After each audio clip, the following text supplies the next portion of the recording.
Saudamos os irmãos com a paz do Senhor. Boa noite a todos. Muito obrigado a você que está assistindo a gente. Muito obrigado por estar conosco, porque é bom saber que a palavra do Senhor tem chegado até você. Queremos também dizer que é muita alegria estarmos juntos, ainda que virtualmente, porque de uma maneira ou de outra nós ainda podemos falar do nosso Deus. De uma maneira ou de outra nós ainda temos a possibilidade de falar do Evangelho do Senhor, quando sabemos que muitos dos nossos irmãos não podem. Então que nos apeguemos a essa possibilidade. Amém, queridos? Vamos orar e dar início ao culto dessa noite. Amado Deus, soberano Pai, louvado e engrandecido seja o Teu santo nome, ó Deus, em todo o tempo. Queremos Te agradecer, Senhor, por aqui estarmos. Queremos Te agradecer, Pai Santo, pela oportunidade de levar a Tua palavra pela internet. Queremos Te agradecer, Senhor, pela morte de Cristo, que nos deu a oportunidade de conhecer-Te mais e mais, ó Deus. Muito obrigado, Senhor, pela Tua vida em nós. Muito obrigado por vires fazer morada em nós. Limpa, pois, ó Deus, nosso corpo, que é Teu templo, para que nós sejamos dia após dia mais dignos, Pai Santo, de levar a Tua palavra. Dignifica-nos no sangue de Cristo Jesus. É o que nós Te pedimos em o nome de Jesus. Amém, Senhor. Louvado seja Deus. Amados, vamos louvar o Senhor com o irmão Júnior. Amém?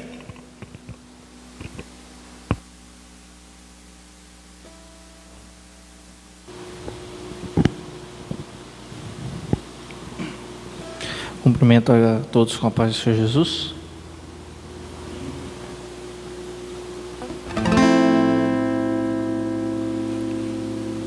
Mesmo sem entender, mesmo sem entender, eu confio em Ti. Mesmo sem entender, eu sei que é o melhor para mim. Mesmo sem entender, Deus, mesmo que eu não consiga entender e queira tudo do meu jeito, eu até choro e às vezes até chego a dizer que é que tem que ser tão difícil pra mim. Parece que é difícil só pra mim. Eu sei, seus pensamentos são mais altos que os meus. O seu caminho é melhor do que o meu. Sua visão vai além do que eu vejo. O Senhor sabe exatamente o que é melhor pra mim. Mesmo que eu não entenda o seu caminho, eu confio que Deus, eu sou tão pequenino assim, vou ficar quietinho aqui no seu colo, esperando o tempo certo de tudo, porque eu sei que vais cuidar de mim. O seu melhor está por vir. Eu sei que é o melhor pra mim, mesmo sem entender. Mesmo sem entender. Mesmo sem entender,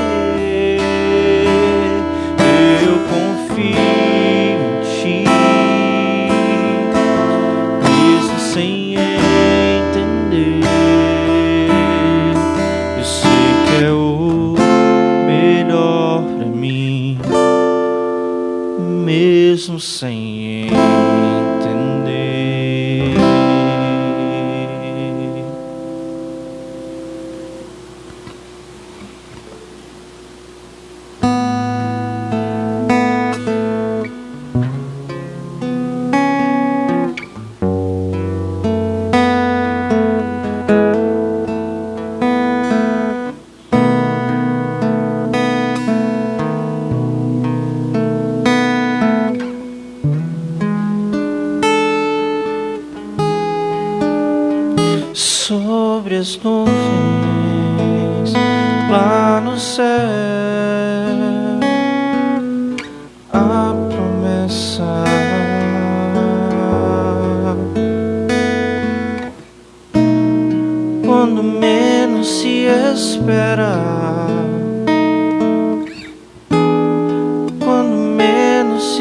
prepara, sonho lindo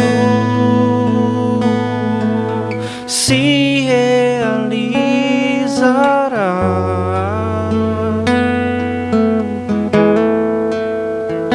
e a verdadeira vida enfim vem trazer pra mim a sua paz. Busque o buscar enquanto o tempo te der tempo,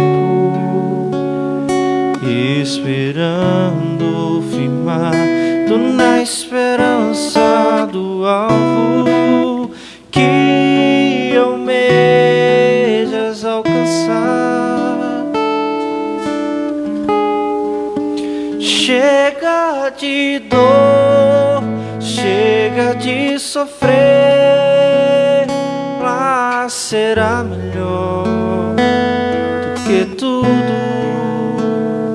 porque nada, nem o pensar, nem palavras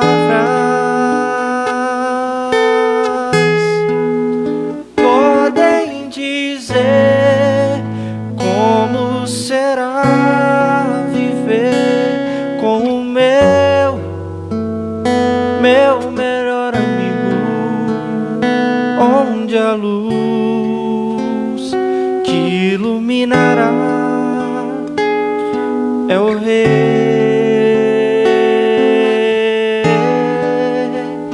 sobre as nuvens lá no céu.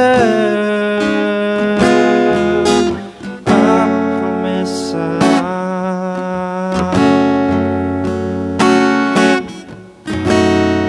quando menos se espera, quando menos se prepara, sonho lindo se realizará,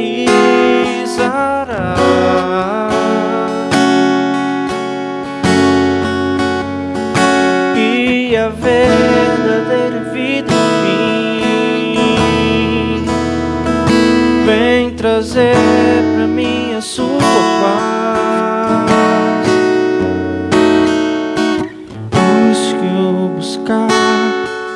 Enquanto o tempo te der tempo, esperando firmado na esperança do alvo que almejas alcançar. Chega de dor, chega de sofrer, será melhor que tudo, porque nada, nem o pensar, nem palavras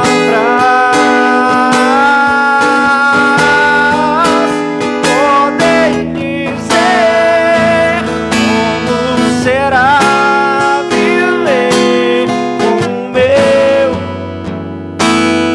melhor amigo, onde a luz que iluminará é o próprio Rei.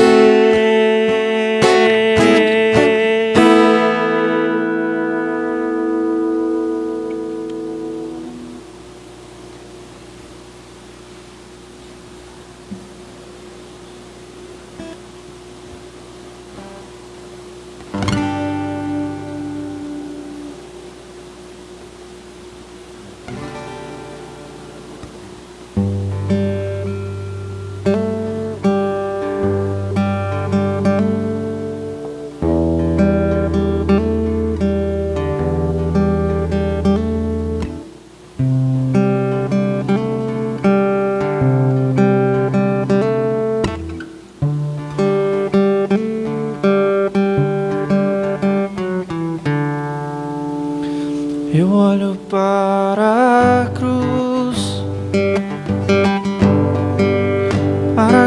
eu vou, sofrer, participar. Sua obra eu vou cantar. Meu Salvador, na cruz mostrou o amor do Pai. Hoje eu estou Deus,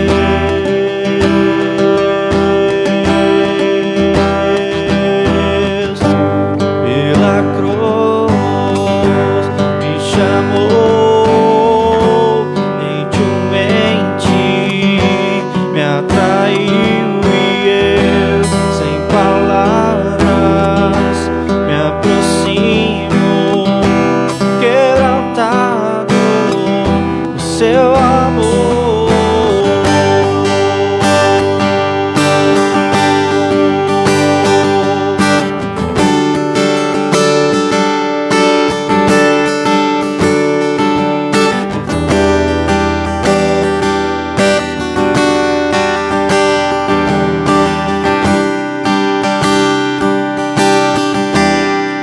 Imerecida vida,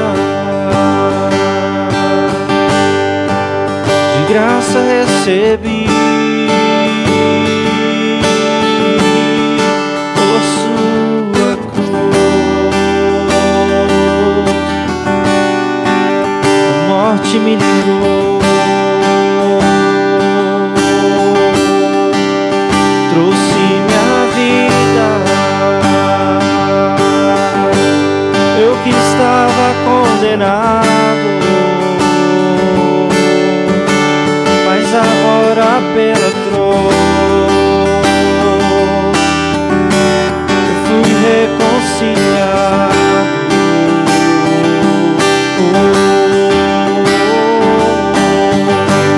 Pela cruz me chamou, gentilmente me atraiu e eu, sem palavras, me aproximo, quebrantado de seu amor.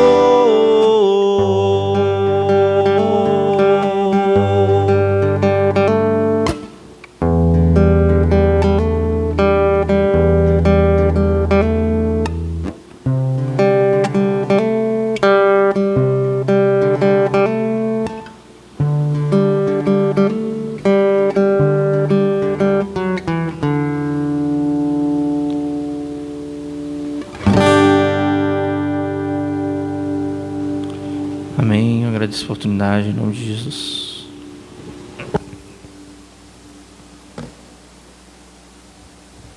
Glória seja dada ao nome do Senhor. Pela cruz Ele me chamou. Que verdade maravilhosa esse hino canta, não é verdade, irmãos? Ele nos chamou pela cruz e ali Ele nos redimiu e nos remiu de todas as nossas dívidas. Ele pagou o nosso preço, Ele pagou pelo nosso pecado. E é por isso que hoje nós temos de viver por Ele, para Ele. Amém? Louvado seja o nome do Senhor. Convido os irmãos a abrir suas Bíblias juntamente comigo no livro que escreveu São Lucas, no capítulo 2 de Lucas. Nós iremos ler até o versículo 7, o primeiro versículo até o 7, que diz assim: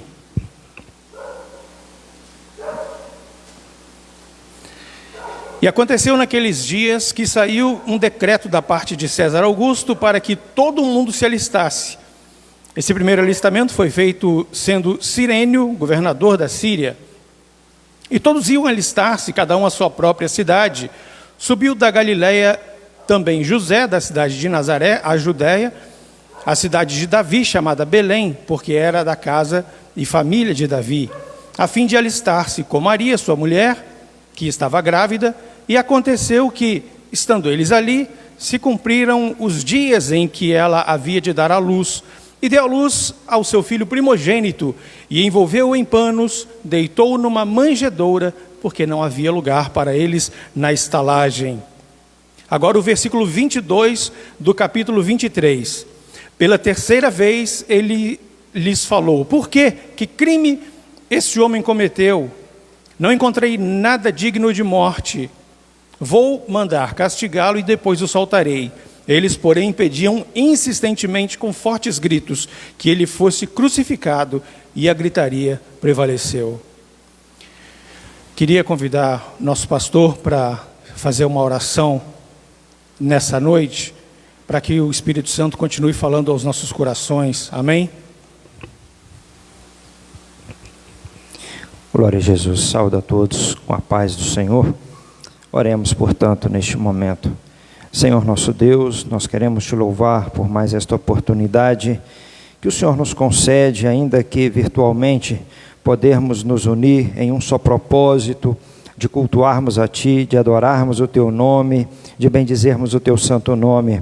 Nós te louvamos, ó Pai, porque nós temos este privilégio de podermos expressar a Ti nossa gratidão, nosso louvor, a nossa exaltação a Ti, ó Pai, porque somente o Senhor é digno de nossa adoração, do nosso louvor, somente o Senhor é digno de nós nos prostrarmos, nos curvarmos diante de Ti, de nós rendermos culto ao Senhor.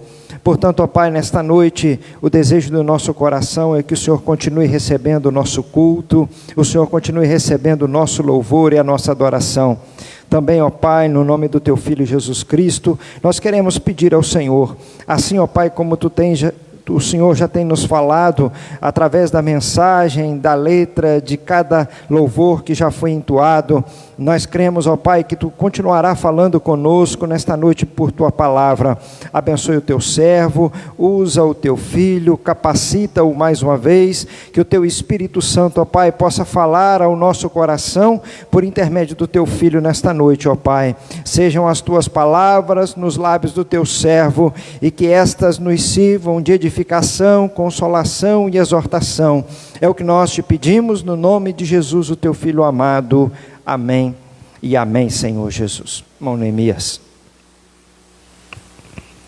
Amém, glória a Deus. Irmãos, eu fiz a leitura desses dois textos porque há uma linkagem muito importante, que é a seguinte: o Senhor Jesus, ele foi prometido pelo nosso Deus muito tempo antes. O profeta Isaías já falava sobre ele de uma maneira claríssima, mas antes disso, nós temos tipificações extensas do Messias, de como seria o Messias, a começar pelo próprio Moisés, de como seria, a começar de Adão também, e por aí a gente vai levando até chegar no próprio Cristo, Deus vivendo conosco na terra. E o que acontece é exatamente o que aconteceu no Éden.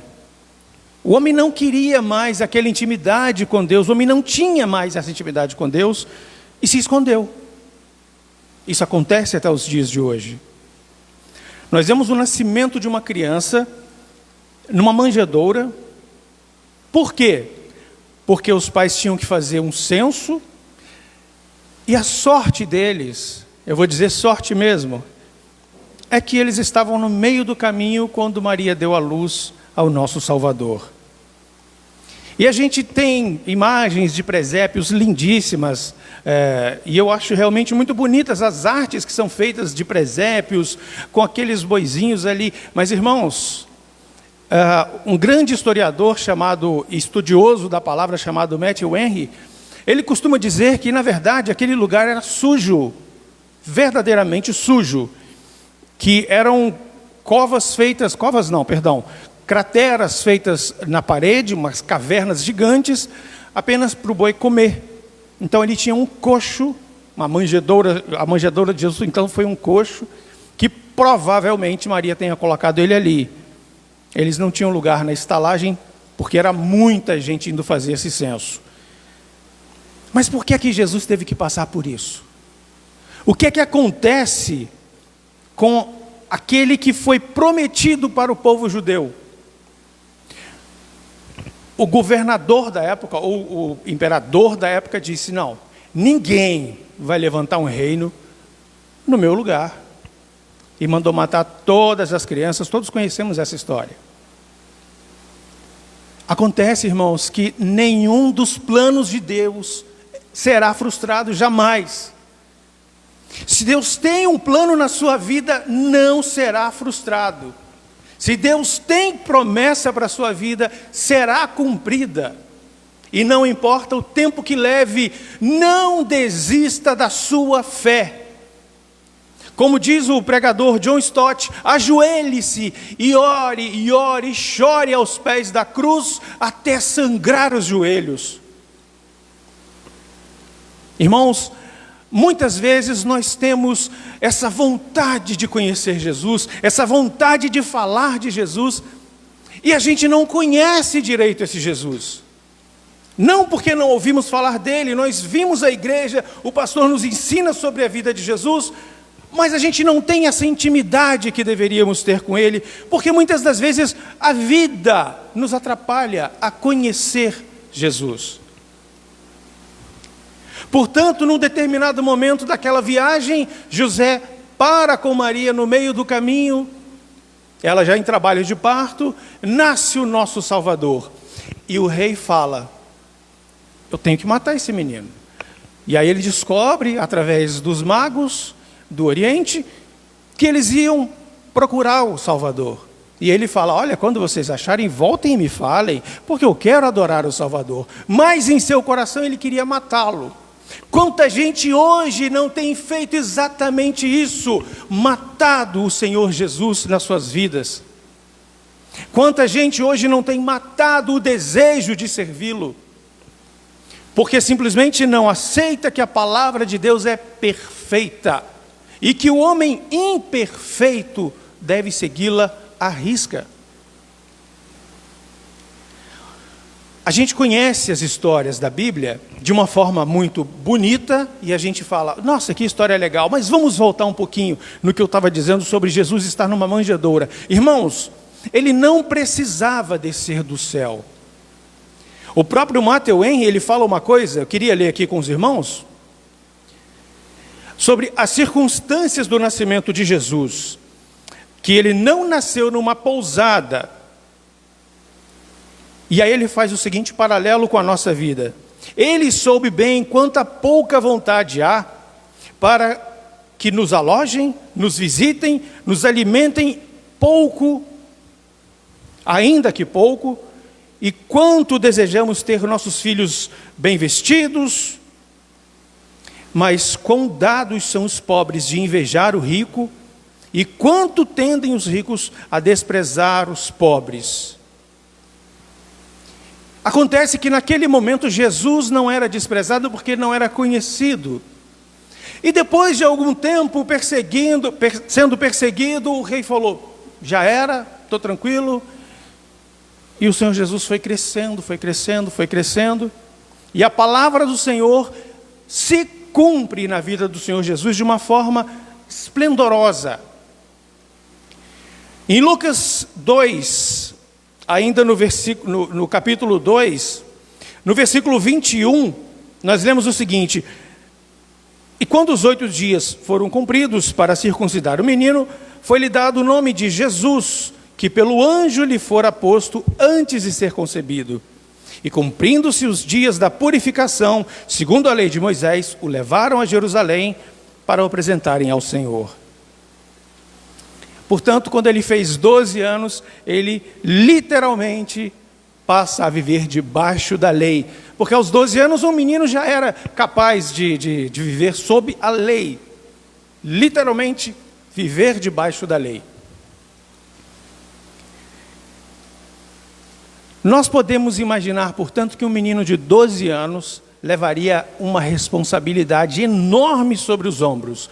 E aí nós pensamos hoje, José, Maria, levando o Senhor Jesus até o templo, e eles iam com frequência ao templo com Jesus, aliás, não com Jesus, porque a partir desse momento, Jesus passa a visitar a sinagoga com mais frequência. E já na primeira vez nós temos a história do Senhor Jesus ficando para trás, quando José e Maria vão e acham que ele está com os primos, com os tios, com quem estivesse na caravana, porque era muito comum as pessoas irem juntas, toda uma vila ir junta para fazer então a peregrinação até o templo maior, digamos assim.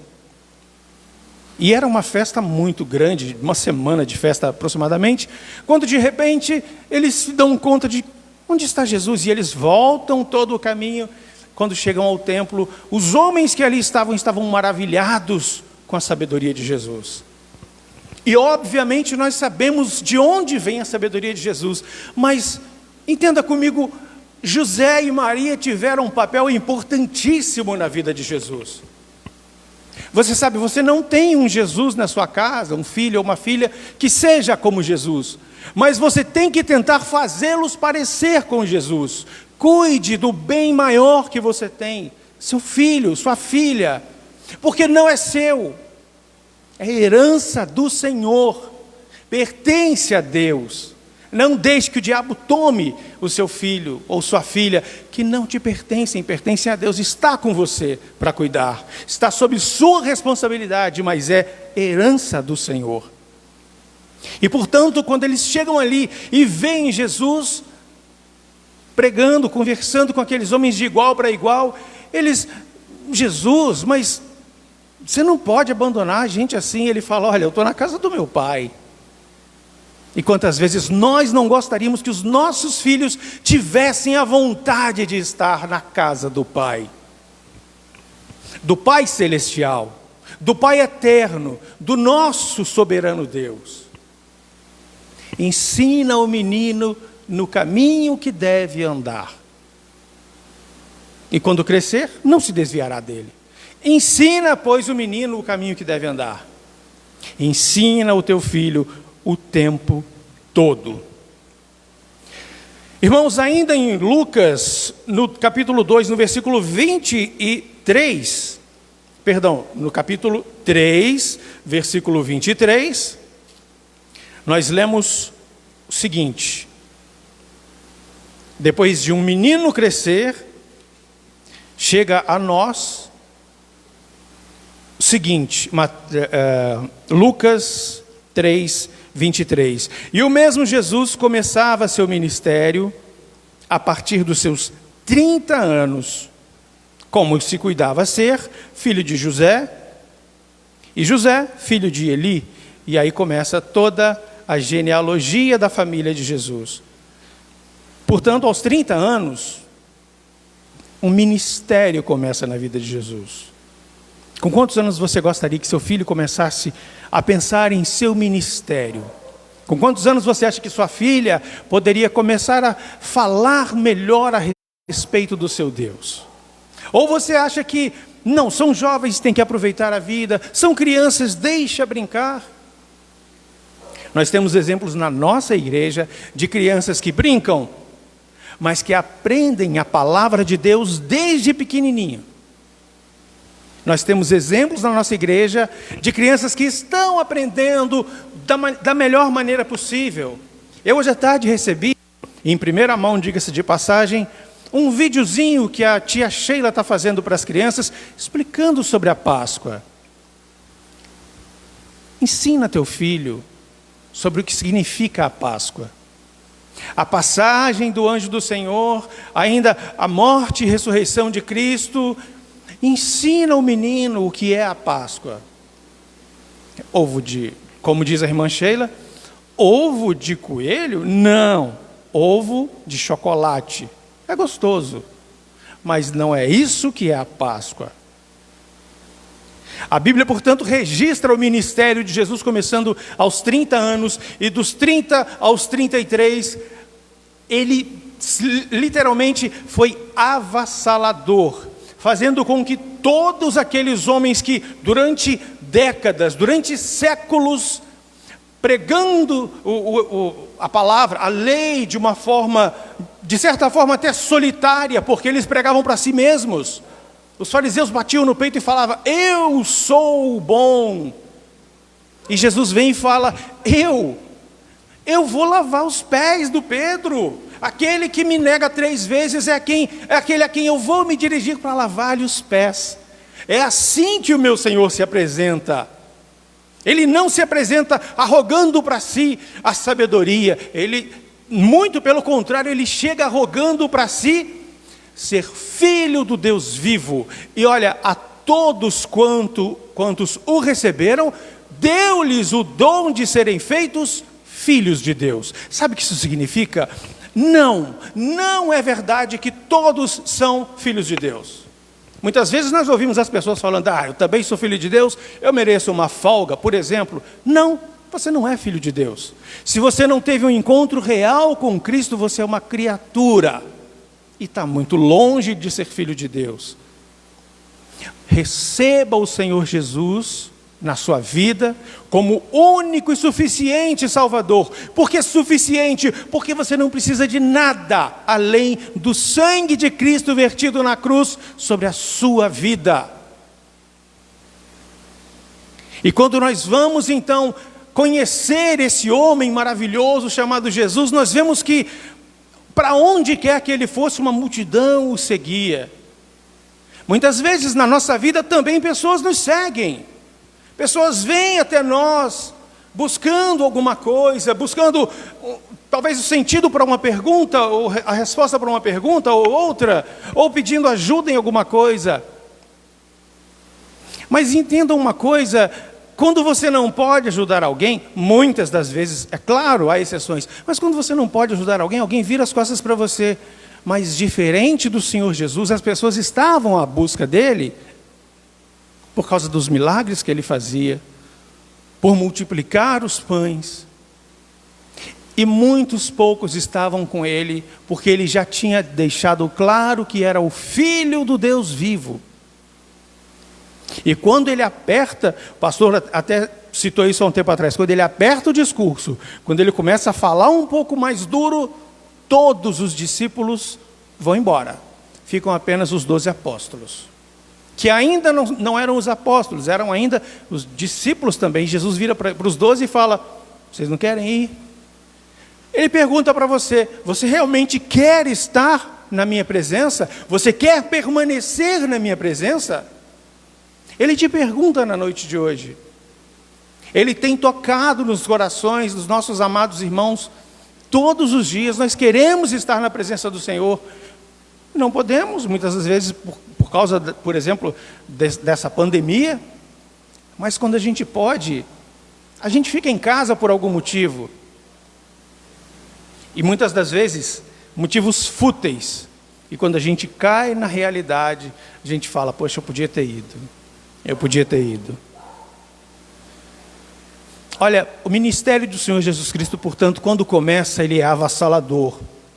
Mas se nós pararmos para pensar, foi um ministério, como eu disse, da humilhação. Porque ele se humilhou.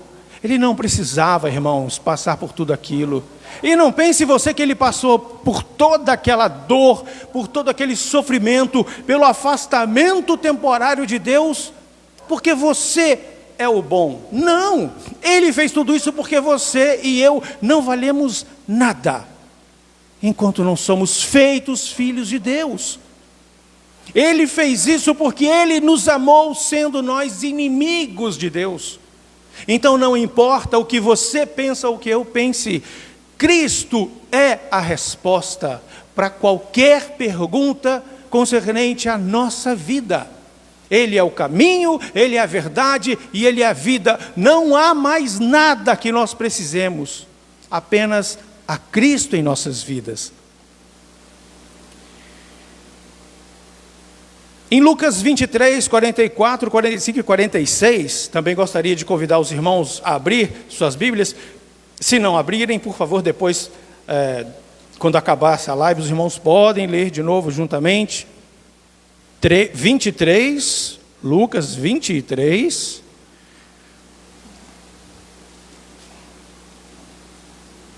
44, 45 e 46. Diz assim: e posto em agonia, orava mais intensamente, e o seu suor transformou-se em grandes gotas de sangue que corriam até o chão. E levantando-se da oração, foi ter com os seus discípulos e achou-os dormindo. Vamos ler de novo só esse versículo. E levantando-se da oração, a oração do sangue, sabe? Foi ter com os seus discípulos e achou-os dormindo de tristeza. E disse-lhes: por que estáis dormindo? Levantai-vos e orai, para que não entreis em tentação. Quantas vezes nós deixamos de dobrar os nossos joelhos?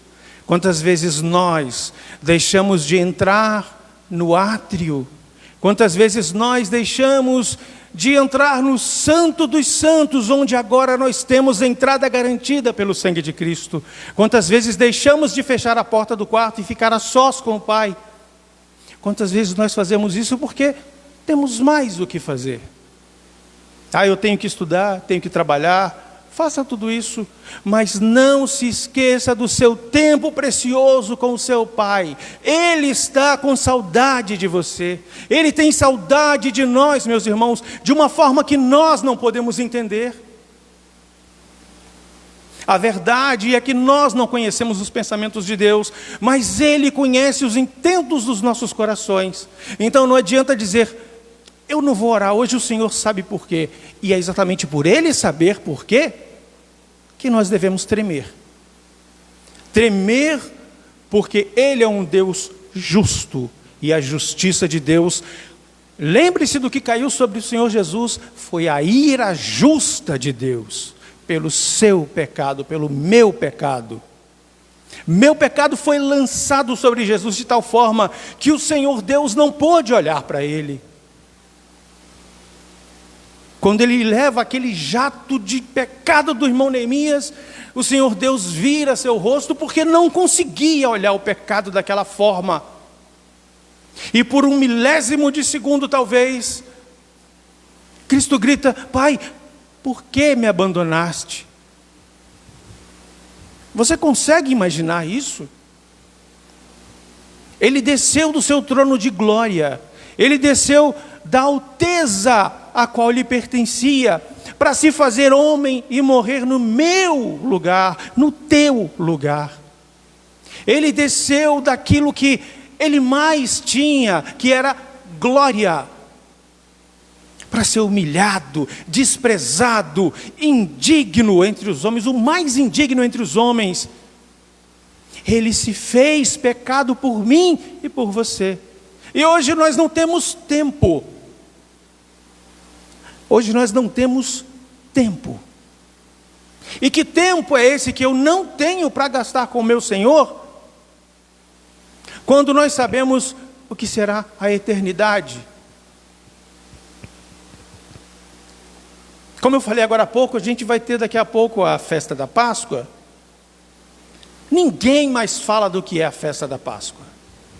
Existem, claro, duas vertentes. A Páscoa dos judeus, que era simbolizada, portanto, principalmente pela passagem do anjo da morte até, lá pelos becos e vielas do Egito, e toda a casa que tinha o sangue aspergido sobre os umbrais da porta e sobre as janelas, o anjo passava ao largo. Deixa eu te fazer uma pergunta. A Páscoa que hoje é a morte e ressurreição de Cristo, o anjo da morte tem algum poder sobre a sua vida? Ou o sangue de Cristo foi vertido e está sobre a sua vida? Você já parou para pensar? Eu tenho literalmente o sangue de Cristo vertido sobre mim? Porque é literal isso, não é simbólico. A gente não pode pensar: ele morreu e o sangue... Não, é verdade, o sangue de Cristo levou os meus pecados, lavou os meus pecados. Antes, meu pecado era coberto. Hoje meu pecado foi lavado e remido, pago. Cristo recebeu a sentença que era para mim e para você. E que sentença era essa?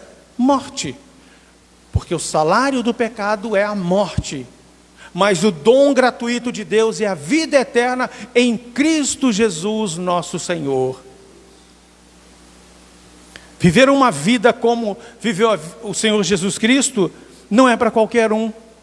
Viver a vida como viveu o Senhor Jesus Cristo não era sequer para João Batista, que disse: depois de mim, os homens amavam João Batista e tinham medo da sua pregação, mas ele disse: após mim virá um de quem eu não sou digno de desatar as sandálias. O que é que você diz do Senhor Jesus hoje? O que é que eu tenho dito sobre o meu Senhor Jesus hoje? O que é que está sendo dito do nosso Senhor Jesus hoje? Daqui a pouco vem a Páscoa, nossos filhos estão aprendendo que a Páscoa é aquela data em que o coelhinho da Páscoa faz pegadinhas de chocolate na casa, e aí tem... Não, irmãos, ensina o menino o caminho que deve andar. Mas, irmão Neemias, são crianças. Sim, são crianças. O Senhor Jesus era uma criança com 12 anos, e aos 12 anos ele dava aula. Ah, mas ele é Jesus. Claro, ele é Jesus. Mas Paulo diz, sejam meus imitadores como eu sou de Cristo. Vamos imitar ao nosso Senhor Jesus e fazer com que nossas crianças queiram imitá-lo. Pouca coisa se sabe da infância de Jesus, mas o que se sabe é, enquanto criança, ele tinha uma sabedoria imensa. Ele buscava essa sabedoria certamente com seu pai e com sua mãe, mas ele recebia também do alto. Você tem feito o seu filho buscar a sabedoria do alto? Nós temos feito isso. Nós temos então entregado as nossas causas nas mãos do Senhor Jesus. Temos entregado a nossa família nas mãos do Senhor Jesus. Jesus nasceu, Jesus cresceu, Jesus morreu. Na sua vida, ele nasceu, cresceu e morreu? Ou ele ressuscitou e vivo está também no seu coração? Porque a Páscoa diz que Jesus Cristo voltou à vida, e assim ele nos prometeu fazer conosco, nos resgatar da morte e nos trazer à vida novamente. Quando é que nós, cristãos, vamos finalmente perceber que o que estamos vivendo não é a nossa casa? Esse lugar onde vivemos, esse mundo em que vivemos, não é a nossa casa. Nós somos peregrinos em terra estranha. E assim sendo, temos que entender que Jesus Cristo, quando esteve aqui, era peregrino em terra estranha. E ele disse, na casa do meu Pai há muitas moradas. Ele quer dizer então que ali há uma casa para mim, uma casa para você, porque ele disse que vai preparar-nos lugar. Irmãos, obviamente que nós não podemos simplesmente abandonar o que temos. Não, temos que ser, assim como ele nos ensinou, dar a César o que é de César e a Deus o que é de Deus, temos que ser responsáveis. Mas a Deus o que é de Deus não foi extraído da Bíblia e deixado de lado. Está lá, a César o que é de César, a Deus o que é de Deus. O que é que você tem dado a Deus? O que é que você tem colocado à disposição do Senhor? Um pouco do seu tempo, um pouco do seu dinheiro, um pouco do... Não sei. Mas você tem feito algo entregando ao Senhor verdadeiramente alguma coisa? E ela deu à luz o seu primogênito, envolveu-o em panos e o colocou numa manjedoura, porque não havia lugar para eles na hospedaria. Eu finalizo essa pregação fazendo a seguinte pergunta: onde Jesus está na sua vida? Como Jesus está na sua vida? Quem é Jesus na sua vida? Foram 3 perguntas então. Olha, que o Espírito Santo continue falando aos nossos corações. Peço a Deus que continue nos dando forças para lutar contra as astutas ciladas do inimigo, porque ele é astuto, irmãos. Não ache que você pode vencê-lo simplesmente porque você está na casa do Pai. Pedro estava na presença de Jesus, quando Jesus falou: Pedro, o diabo já pediu para se ir andar com você. E ainda assim, o Senhor Jesus também disse para ele: para trás de mim, Satanás. Pedro até se assustou. Então eu te pergunto, qual é o lugar de Cristo na sua vida?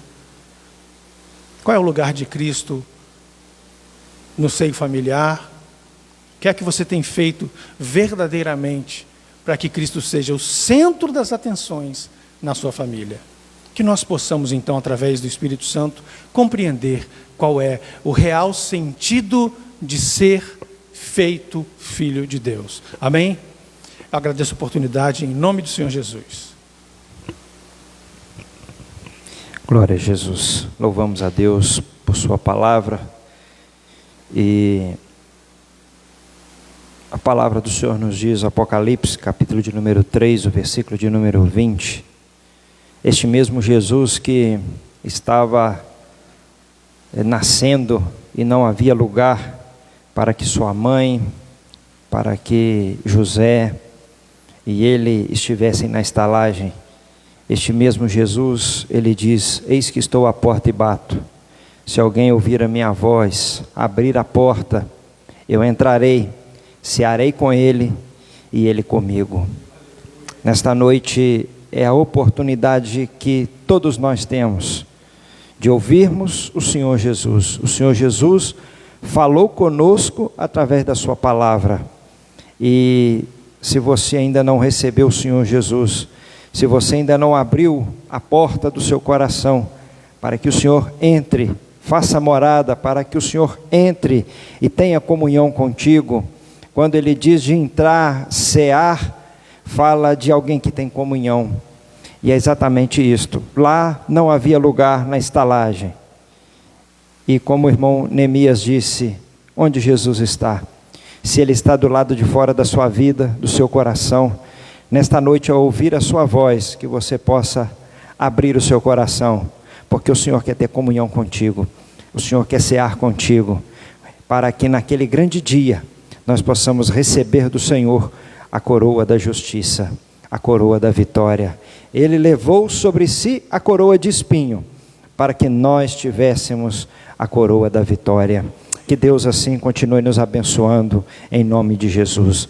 Eu convido a você neste momento para que juntos possamos orar, agradecendo a Deus por este tempo em que passamos aqui, oferecendo o nosso culto a Deus, você aí no seu lar, que as bênçãos do Senhor possam permanecer sobre a sua vida.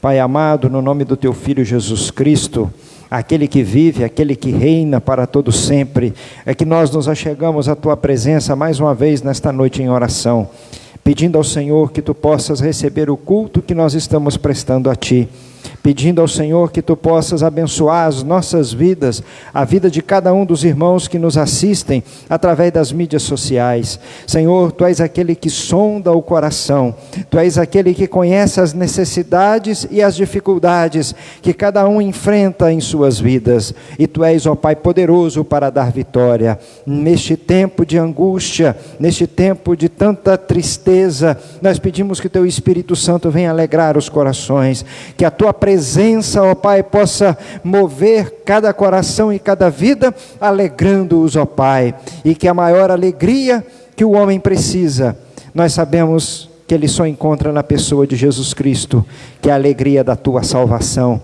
Que nesta noite, ó Pai, homens e mulheres, Senhor, possam estar abrindo a porta do seu coração, para que o Senhor entre, para que o Senhor faça morada, para que o Senhor habite, que o Senhor não seja apenas um hóspede, mas que o Senhor seja um habitante do nosso coração, Senhor, para que tenhamos comunhão com o Senhor, porque hoje Tu habitas conosco, mas naquele dia nós habitaremos contigo. Essa é a nossa esperança, e aqueles que ainda não têm essa esperança, que ao ouvir a Tua voz, possa abrir a porta do coração, para que também possam ter esta mesma esperança. Abençoe a cada um, ajude a cada um. Suplicamos a Ti a Tua bênção em favor da nossa cidade, em favor do nosso estado, da nossa nação, de todas as autoridades constituídas. Pedimos a Ti que o Senhor os abençoe, que o Senhor os dê sabedoria e orientação, para que possamos ter uma vida tranquila, uma vida, ó Pai, com mais tranquilidade, mais segurança.